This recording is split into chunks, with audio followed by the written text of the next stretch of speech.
Today, we are talking about how to navigate your Vedic birth chart.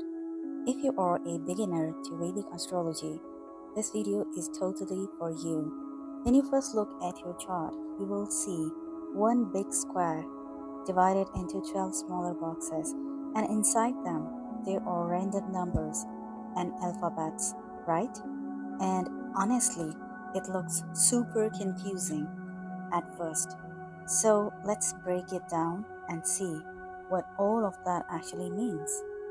This one's especially for beginners, people who have no clue how a birth chart really works. So if you already know this stuff, you can totally skip this video. But if you are new, stay with me. I promise this will make everything super easy to understand. Let's get started.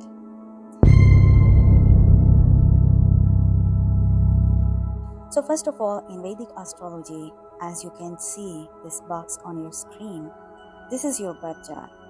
Now, inside this big box, there are 12 smaller boxes 1, 2, 3, 4, all the way up to 12. These are what we call the 12 houses in astrology.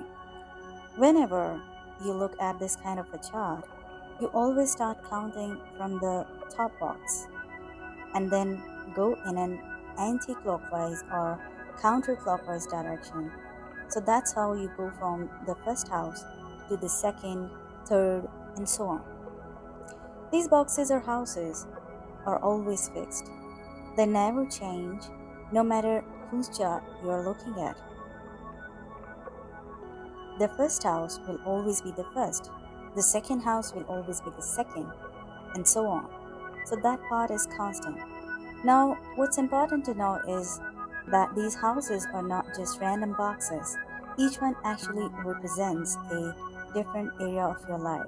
So before we go deeper, you need to understand what each house means, what the first house stands for, what the second house means, and so on. Let's go on one by one and see what these 12 houses actually represent. Alright, let's start with the first house, this one right here. So, the first house is all about who you are as a person. It shows your body, your appearance, and basically your overall life energy. This house represents your identity, your personality, your physical health, and how you present yourself to the world. That's why the first house is super important. If this house is strong, your whole chart becomes strong. But if it's weak or afflicted, then no matter how many good combinations or yogas you have in your chart, they won't fully show their power. Since this house is connected to your body, it also shows your health condition. If it's badly afflicted, it can mean poor physical strength, low energy, frequent sickness, or slow recovery from the illness. So, yeah, the first house basically decides how strong and balanced your life foundation is. Now, let's move to the second house. The second house is about the valuables you have in life, your money, your possessions, and your extended family.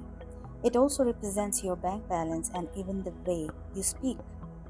This house is also linked with your food habits, jewelry, and all sorts of material comfort. So, in short, it tells how wealthy or resourceful you are, what kind of a family you come from, and how you use your voice because speech is also a type of wealth. Now, the third house. The third house is about communication, how you express yourself and connect with people. The second house was more about voice, but this one's about how you use it. It shows your style of communication, confidence, and how actively you engage with others. It also rules your younger siblings, cousins, and all types of documents, paperwork, writing, and online activities. It even connects to short distance travels, your immediate environment, and your skills, like how quickly you pick up things or how much courageous you are. So, this house shows your drive, initiative, and your overall cognitive abilities. Now let's move to the fourth house. The fourth house is your roots, your home, and your mother, your childhood, and your emotional foundation. It shows your relationship with your family members, especially your mom and the people you grew up with. This house also represents your home environment, your inner peace, and your sense of comfort. If this house is strong, you live a peaceful and emotionally stable life. But if it's afflicted, then even if you are rich and have all the luxuries, you might still feel empathy inside, like something is missing. No peace of mind. So, yeah, the fourth house tells how emotionally content you are, how peaceful your home life is, and surprisingly, it also shows how your old age will be. If it's badly afflicted, it can mean your later years might not be very peaceful. So, just like the first house, this one is also very important. This house also represents the vehicle you have, your properties, land, house you own or lives in. All right, now let's move to the fifth house. The fifth house is a really positive one. It represents your children, especially the eldest one, and also your creativity and education. Education is partially seen from the fourth house too, but the fifth house one is more about your intelligence, your learning ability, and how well you can apply your knowledge.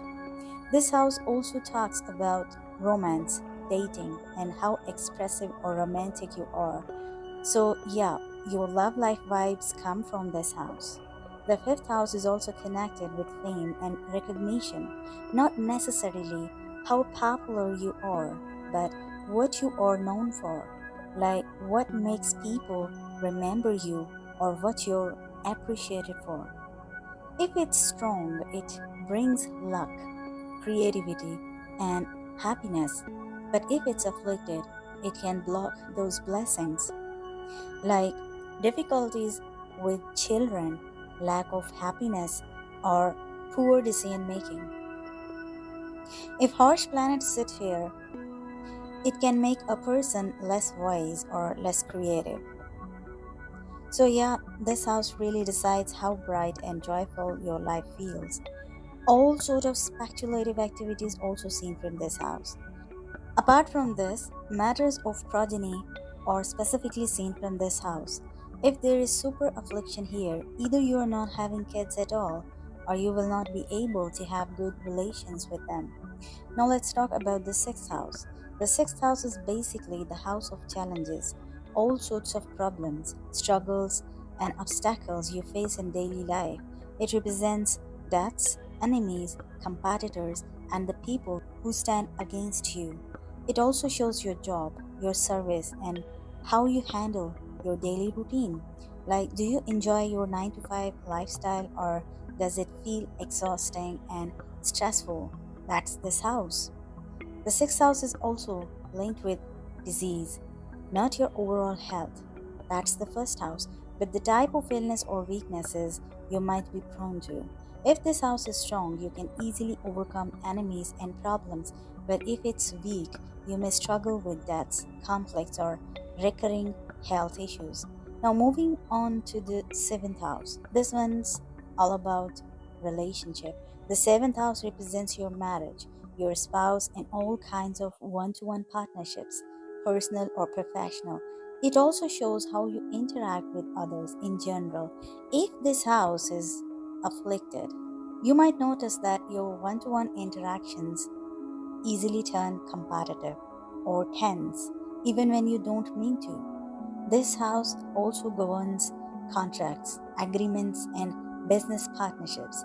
Basically, it's about how you connect and cooperate with people, whether it's marriage or other one to one interactions.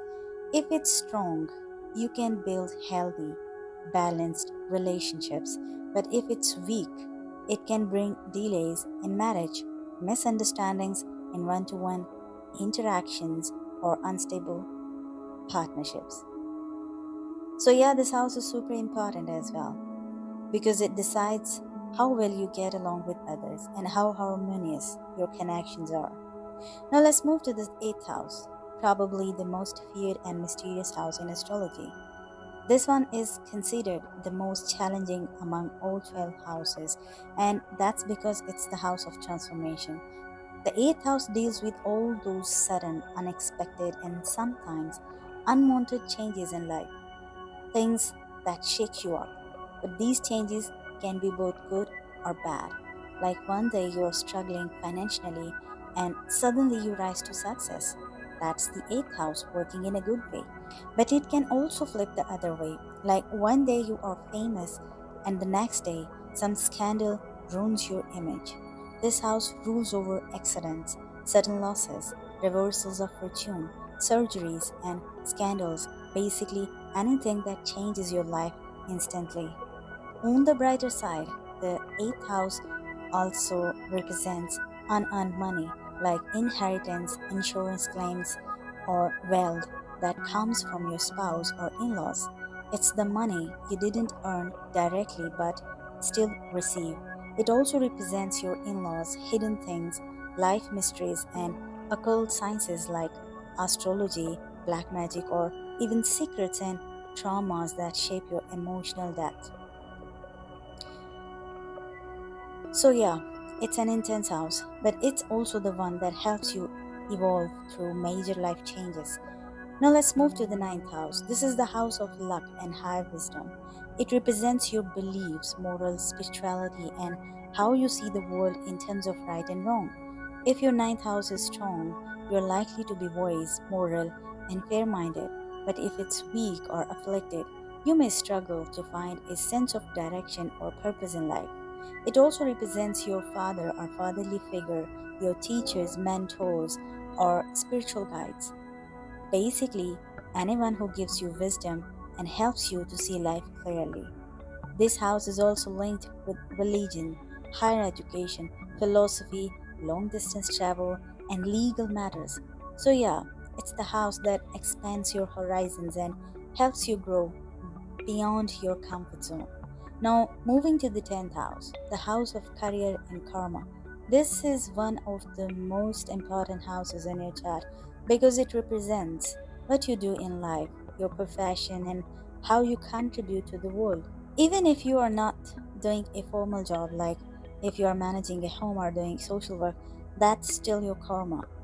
This 10th house shows what you are here to do. It also shows your public image, status, and how society perceives you. People with a strong 10th house often have powerful careers or are seen as respected, influential figures.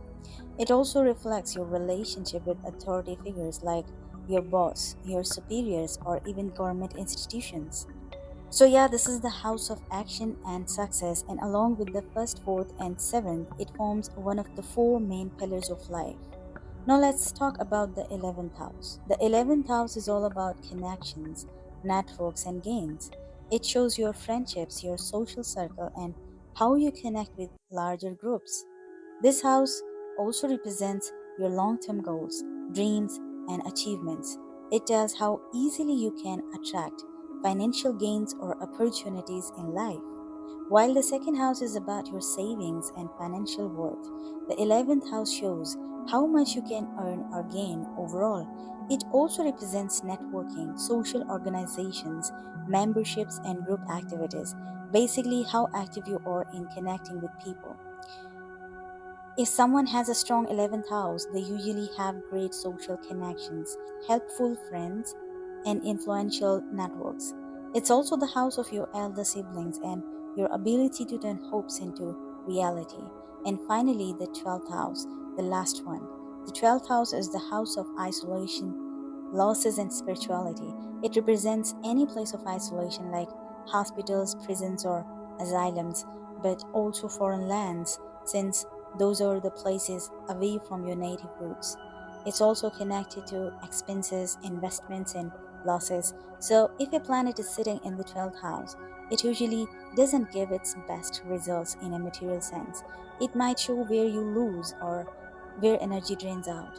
But spiritually, the 12th house is deep and powerful. It connects you to the unseen world, your subconscious and divine energy. It's the house of spiritual awakening, meditation, and letting go of attachments. So, yeah, while it's known for isolation and loss, it's also the house that brings peace, enlightenment, and a sense of freedom from the material world. Alright, now that we have covered all the houses, let's talk about where the difference actually comes in. So, when you look at your birth chart, you will always see some numbers written inside those boxes. For example, let's say you're looking at someone's chart and you see number 3 written in the first house, then number 4 in the second house, number 5 in the third, and so on. Now you might be wondering, what are these numbers? These numbers are not the house numbers. They actually represent the zodiac signs that are ruling each house. In Vedic astrology, every house is ruled by a zodiac sign, and there are 12 zodiac signs, each linked with a specific number. Here's the list: Aries is number 1, Taurus is number 2, Gemini is 3, Cancer is 4, Leo is 5, Virgo is 6, Libra 7, Scorpio 8, Sagittarius 9, Capricorn is 10, Aquarius is 11, and Pisces is 12. So, whenever you see a number written in a house, that number shows which zodiac sign is ruling that house. It's not the house number, it's the sign number. Now, what's the purpose of the zodiac signs? Well, these signs basically set the tone or the environment of that house. Each zodiac sign has its own energy, its own qualities, and when that sign rules a certain house, it gives that area of life a specific vibe. For example, let's say in someone's chart, number 12 is written in the first house. That means Pisces is ruling their first house. So this person will have Pisces like qualities: dreamy, emotional, imaginative, compassionate, maybe even a bit spiritual. But at the same time, they might have boundary issues because Pisces energy tends to dissolve, it blends into everything around it. Now, for another person, this same number 12 might be written in their third house or maybe in their seventh house. So, in that case, the Pisces energy will influence those areas of life instead, like communication, siblings, or spouse, depending on the house. So, yeah, these numbers are showing which sign is ruling which house, and that's a different for everyone. It all depends on your birth time because roughly every 2 hours the sign on the first house changes. So, as time changes, your rising sign changes, and that changes the entire layout of your chart. So, that's the second layer of understanding your birth chart. The first layer was the houses, the second is the zodiac signs, and the third, which we will talk about in the next video, is the planets. The alphabets you see in the birth chart actually represent the planet sitting in different houses.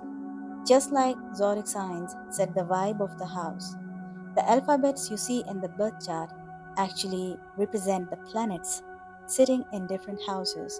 Just like zodiac signs set the vibe of a house, according to their theme, the planets changes the energy of that house based on their own significance. And that's how you start reading any birth chart, by knowing what the houses mean and which zodiac sign rule them. In the next video, we will talk about planets and how they bring this chart to life.